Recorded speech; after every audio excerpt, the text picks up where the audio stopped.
Right, ఇక ఇదే అంశానికి సంబంధించి లేటెస్ట్ అప్డేట్స్ తెలుసుకుందాము. మా ప్రతినిధి రాజు లైవ్ లో సిద్ధంగా ఉన్నారు.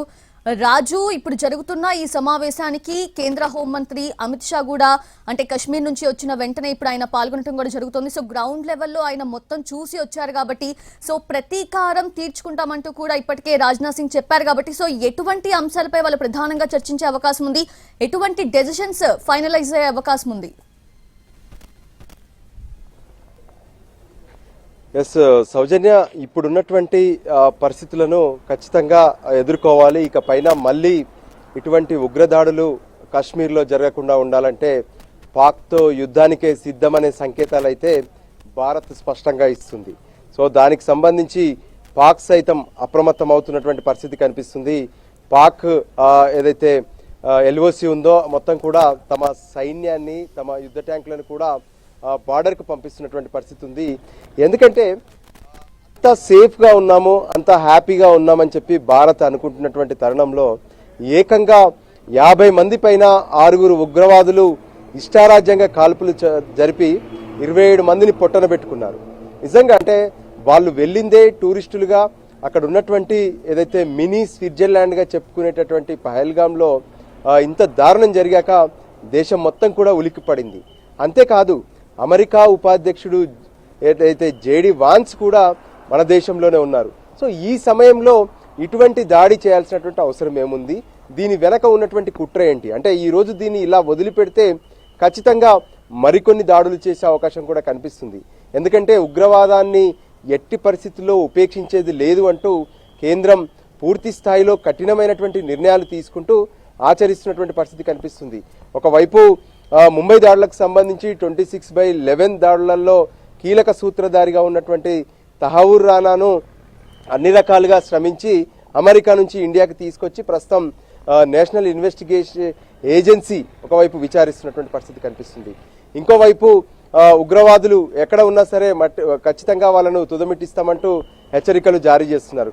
ఇంత చేస్తున్నప్పటికీ ఎప్పటికప్పుడు కాశ్మీర్లో అటు భారీగా భద్రతా బలగాల మధ్య జనమంతా హ్యాపీగా తిరుగుతున్నటువంటి పరిస్థితుల్లో ఉగ్రవాదులు ఎలా చొరబడ్డారు, వాళ్ళు ఈ కుట్రకెందుకు ప్లాన్ చేశారు అంటే లష్కరే తోయిబా కాశ్మీర్ను అడ్డంగా పెట్టుకొని ప్రపంచం ముందు ఈ కాశ్మీర్లో అల్లర్లు చల్లారలేదు, సో ఇంకా భారత్లో ఉగ్రవాదం అనేది కంటిన్యూగా ఉంటూనే ఉంది అనే విషయాన్ని స్పష్టం చేసేందుకే వాళ్ళు ఇటువంటి ప్రయత్నాలు చేస్తున్నారు. సో ఖచ్చితంగా వాళ్ళని తిప్పికొట్టాల్సినటువంటి అవసరం ఉంది.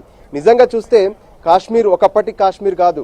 ఇక్కడ ఉన్నటువంటి అందాలను, ఆహ్లాదాన్ని, ఇక్కడ ఉన్నటువంటి పచ్చిక బయళ్లను కావచ్చు, ఎత్తైన కొండల్లో ఉన్నటువంటి ఆ మంచును కావచ్చు, వీటన్నిటిని చూసేందుకు పెద్ద ఎత్తున టూరిస్టులు ఇక్కడికి చేరుకుంటున్నారు. గతంతో పోలిస్తే భారీగా ఇక్కడికి చేరుకుంటున్నారు. దానివల్ల టూరిజం ద్వారా వచ్చేటటువంటి ఆదాయం ఇక్కడ ఉన్నటువంటి ప్రజలకే కాదు, ప్రభుత్వానికి కూడా పెరిగినటువంటి పరిస్థితి కనిపిస్తుంది.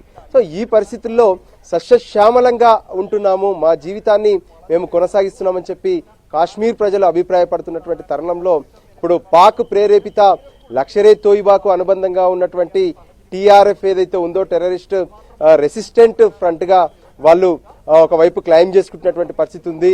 దానికి లష్కరే తోయిబా కమాండెంట్ సైఫుల్లా కసోరే దీనికి సంబంధించి మొత్తం కూడా కీలక సూత్రధారిగా వ్యవహరించినటువంటి పరిస్థితి కూడా ఉంది. సో వీటన్నిటి నేపథ్యంలో ఉగ్రవాదులు దాడి చేస్తుంటే ఇండియా ఎందుకు ఊరుకోవాలి? గతంలో లాగా ఇప్పుడు ఊరుకునేటటువంటి పరిస్థితి లేదు. మాకంటూ మా బలం ఉంది, ఖచ్చితంగా మీపై చూపిస్తామనే ఆలోచనతో కేంద్రం కనిపిస్తుంది. మనం చూసాము, వాస్తవానికి విదేశీ పర్యటనకు వెళ్ళడం అంటే దానికి సంబంధించి మొదటి నుంచే ఎంతో ప్లాన్గా ఉంటుంది. మొత్తం 48 అవర్స్ సౌదీ అరేబియాలో గడిపేందుకు ప్రధానమంత్రి నిన్న ఉదయం బయలుదేరారు. కానీ తన పర్యటనను అర్ధాంతరంగా ముగించుకొని ఈరోజు ఉదయమే చేరుకున్నారు. వాస్తవానికి ఈరోజు రాత్రి ఢిల్లీకి చేరుకోవాలి. అక్కడ ఉన్న సమావేశాలన్నింటినీ ముగించుకొని అరేబియా సౌదీకి సంబంధించినటువంటి రాజుతో ప్రత్యేక సమావేశాలు, తర్వాత 2 దేశాల మధ్య ఉన్నటువంటి ద్వైపాక్షిక సంబంధాలపైన వీటన్నిటి అంశంలో చర్చలు ఉంటాయి. వాటన్నిటిని వదిలిపెట్టారు. ఎందుకంటే పక్కనే ఉన్నటువంటి పాకిస్తాన్ ఒకవైపు ఉగ్రవాదుల పేరుతో కాశ్మీర్లో చిచ్చు పెడుతుంటే ఇంకా మిగతా అన్ని తర్వాత ముందు ఆ ఉగ్రవాదుల హంతం పట్టడమే తమ లక్ష్యం అన్నట్టుగా ప్రధానమంత్రి మోడీ వ్యవహరించారు. అదే సమయంలో ఇటువంటి దాడులు జరిగినప్పుడు పొలిటికల్ నాయకులందరూ కూడా భయపడతారు, వాళ్ళు హెడ్ క్వార్టర్కే పరిమితం అవుతారు. కానీ ఏకంగా కేంద్ర హోంశాఖ మంత్రి అమిత్ షా ఢిల్లీ నుంచి రాత్రికి రాత్రే కాశ్మీర్కు చేరుకున్నారు. ఇక్కడ ఉన్నటువంటి ఉన్నతాధికారులతో ఇక్కడ ఉన్నటువంటి పరిస్థితిని పర్యవేక్షించారు. సో గ్రౌండ్ లెవెల్లో ఏం జరుగుతుంది, దీనికి మూలాలు ఎక్కడి నుంచి వచ్చాయి, ఉగ్రవాదానికి మూలాలు ఎక్కడి నుంచి వచ్చాయి, వాస్తవానికి ఈ ఉగ్రవాదాన్ని మట్టుపెట్టడం కోసమే కాశ్మీర్ను మరింత అభివృద్ధి పరుస్తూ ఎక్కడా లేనటువంటి రోడ్లను కావచ్చు, ప్రాజెక్టులను కావచ్చు, వీటన్నిటినీ తీసుకొస్తున్నటువంటి పరిస్థితి ఉంది. దానికి అనుగుణంగానే టూరిజంని పెంపొందించేందుకు కూడా పెద్ద ఎత్తున ప్రచారం కూడా నిర్వహిస్తున్నారు. స్వయంగా ప్రధానమంత్రి మోడీ పలుసార్లు కాశ్మీర్కు రావడం కావచ్చు, ఆ తర్వాత అటు కేంద్ర హోంశాఖ మంత్రి కావచ్చు, మిగతా మంత్రులంతా కూడా ఎప్పటికప్పుడు కాశ్మీర్ని సందర్శించడం ద్వారా ప్రజలకు, దేశంలో ఉన్నటువంటి టూరిస్టులందరికీ కూడా, దేశమే కాదు విదేశాల నుంచి కూడా ఇప్పుడు కాశ్మీర్కు టూరిజం పెరిగింది. కానీ ఈ ఒక్క ఘటన ఇప్పుడు ప్రపంచం మొత్తం ఉలికి పడేలా చేసినటువంటి పరిస్థితి ఉంది. సో ఖచ్చితంగా దీనికి బదులు ఇవ్వాల్సినటువంటి అవసరం ఉందని చెప్పి భారత్ భావిస్తుంది.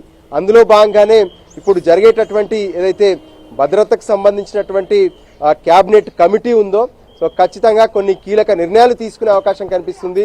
సో క్యాబినెట్లో కావచ్చు, ఎవరిని కదిలించినా సరే ఖచ్చితంగా పాక్ పైన యుద్ధం చేయాలి, అవసరమైతే పాక్ను నాశనం చేయాలనే మాటలు మాత్రమే కనిపిస్తున్నాయి. ఎందుకంటే ఇంత దారుణంగా ఒక దేశంలో ఉన్నటువంటి పరిస్థితులను ఒక్కసారిగా ఉలిక్కిపడేలా చేయడం, 6 ఉగ్రవాదులు ఏదైతే దొంగదారిలో దేశంలోకి ప్రవేశించడం, ఇక్కడ ఉన్నటువంటి కొందరిని తమ వైపు ఆకట్టుకోవడం గతంలో చూసాం. ఎప్పుడైతే 370ని రద్దు చేయకముందు కాశ్మీర్లో ఉన్నటువంటి ప్రజలనే తమకు ఆయుధాలుగా మలుచుకున్నారు. చివరికి వాళ్ళ ద్వారానే మనల్ని మనవేలుతోనే పొడిపిస్తారనేటువంటి సామెత లాగా కాశ్మీర్లో ఉన్నటువంటి ప్రజల ద్వారానే వాళ్ళ యువతను కొంతమందిని తమకు ఆయుధాలుగా మార్చుకొని ఎన్నో దాడులు చేసినటువంటి పరిస్థితి కనిపించింది. సో వాటన్నిటినీ మెల్లిమెల్లిగా ఓవర్కమ్ చేసుకుంటూ ప్రభుత్వం వస్తున్నటువంటి పరిస్థితి ఉంది. సో ఈ పరిస్థితుల్లో ఖచ్చితంగా వాళ్ళకు బుద్ధి చెప్పాలంటే ఏదైనా ఒక ఎత్తుగడ వేయాల్సిందే, అవసరమైతే పాక్తో యుద్ధానికైనా సిద్ధం కావాల్సిందే అన్నటువంటి సిగ్నల్స్ ఇస్తున్నారు. అందులో భాగంగానే నిన్నటి నుంచి జరుగుతున్నటువంటి అత్యున్నత స్థాయి సమావేశాలు, అంటే త్రివిధ దళాలకు సంబంధించినటువంటి ముఖ్యులతో సమావేశాలు జరుగుతున్నాయి. కేంద్ర రక్షణ శాఖ మంత్రి, కేంద్ర హోంశాఖ మంత్రి, ఏకంగా ప్రధానమంత్రి నరేంద్ర మోడీ, ఈ ముగ్గురు కూడా కీలక సమావేశాలు నిర్వహిస్తూనే ఉన్నారు. సో ఖచ్చితంగా కొన్ని కీలక అడుగులైతే పాక్ వైపు వేసే అవకాశం కనిపిస్తుంది. ఉగ్రవాదాన్ని ముప్పు పెట్టే ప్రయత్నంలో అవసరమైతే పాక్పై యుద్ధాన్ని ప్రకటించే అవకాశం కూడా కనిపిస్తుంది. అయితే ఈ సమయంలో ఇతర దేశాలతో కూడా చర్చించే స్పష్టత కనిపిస్తుంది. ఎందుకంటే ఒకసారి ఏదైనా యుద్ధాలు చేస్తే మళ్ళీ దేశాన్ని వివిధ దేశాలు తప్పుపట్టేటటువంటి అవకాశం కనిపిస్తుంది. సో దానికి అనుగుణంగానే ఇక్కడ జరుగుతున్నటువంటి పరిణామాలన్నింటినీ ఇతర దేశాలకు సైతం తెలియజేయడం, ఎందుకంటే ఇక్కడే అటు అమెరికా ఉపాధ్యక్షుడు కూడా ఉన్నారు కాబట్టి జేడీ వాన్స్ ద్వారా ఇప్పటికే ట్రంప్ కూడా ఈ విషయాలు తెలుసుకున్నారు. సో దానికి అనుగుణంగానే అవసరమైతే వివిధ దేశాల్లో ఉన్నటువంటి అత్యాధునిక ఆయుధాలను సమకూర్చుకొనైనా సరే పాక్పై యుద్ధం చేయాలనే ఆలోచన భారత్లో రగులుతుంది. దానికి అనుగుణంగానే కొన్ని అడుగులు పడే అవకాశం అయితే స్పష్టంగా కనిపిస్తుంది. సౌజన్య. Yes, Raju, thank you. Thanks for the live updates.